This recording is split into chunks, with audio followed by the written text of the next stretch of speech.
Thanks, Jess. Okay, so what we've got for you now, guys, is my favourite part of the show.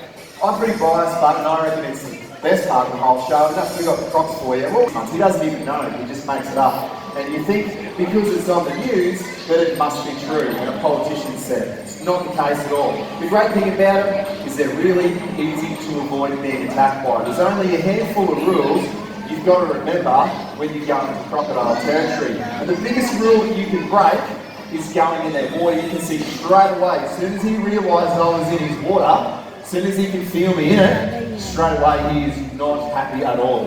They are an incredibly territorial animal. So now that, if I just stir him up a bit, now that I've annoyed him, go for it, Daniel. Oh, thanks, mate. You're a good friend. So watch Weeper pull himself in.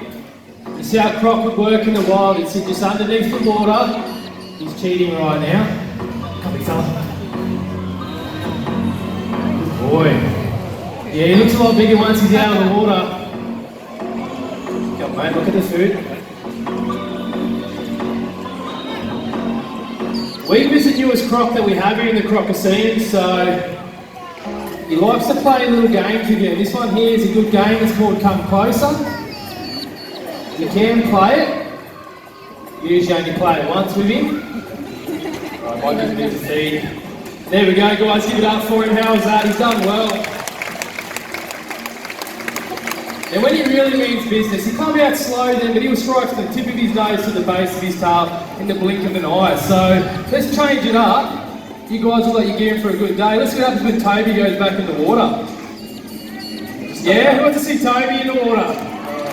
Thanks, Dan. So for a crocodile of Weeper's size in the wild, and he's a pretty big boy now, he would be about 14 or so feet, which is about 4.2 metres.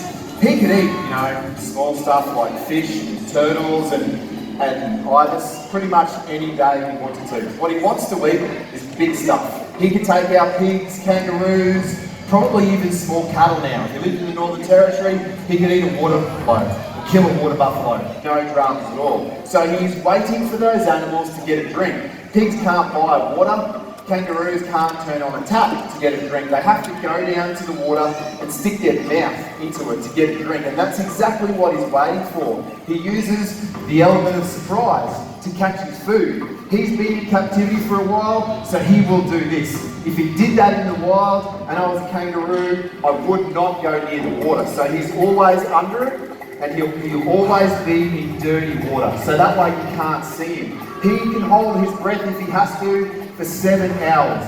No worries at all. So he's got all the time in the world. He'll do that, pull into that dirty water, and just basically wait for an animal to come to him. Now, as well as doing a strike onto the bank, he can also do a tail walk. And Dan's going to show us a tail walk now. This is obviously another way that crocodiles love to hunt in the wild. Now, you saw that strike from the water's edge, and that's what salties would do. Once they get a little bit bigger, they can start taking down larger prey items. But when they hatch out of an egg, they're about 15 centimetres long. There really isn't a lot that a baby crocodile is going to launch out of the water to get. So they'll actually do what we call the tail walk. And they'll be tail walking frogs and insects and lizards and anything small enough on the reeds overhanging the water. Now, their eyesight's very movement orientated, so you can see what's going on. Going to get a big bend in that tail. Get your cameras ready, we'll see if we can get in the tail walk. There we go, give it up for him, guys. You heard that jaw popping there, that's well over 3,000 pounds. The spirit's closing jaw pressure. Now, Weeper has the ability to tail walk his head up and over this top bar, so we'll see how high up we can get him to go. And that'll be taking out flying foxes and snakes and possums, even silly zookeepers. There we go, give it up for him again, guys. How was that? So let that be a lesson for you. If you're up in crocodile territory in Northern Australia, always beware of that tail walking crocodile. Now, croc territory is not here on the Sunshine Coast. You have to head up to Northern Queensland and continue all the way over the top of Australia down to Broome in Western Australia. These crocs, they much prefer to reside in those warmer waters. Okay, so what I want to try and do now is see if we can get him all the way out on land again, because I want to try and show you one of the biggest myths that there is about crocs, and everyone thinks they can run fast. and chase you down on hard, solid ground before everyone's got a crazy uncle who reckons they've been chased by a crocodile. Like, mate? I know I do. So what I want to try and do is see if we can get him to run.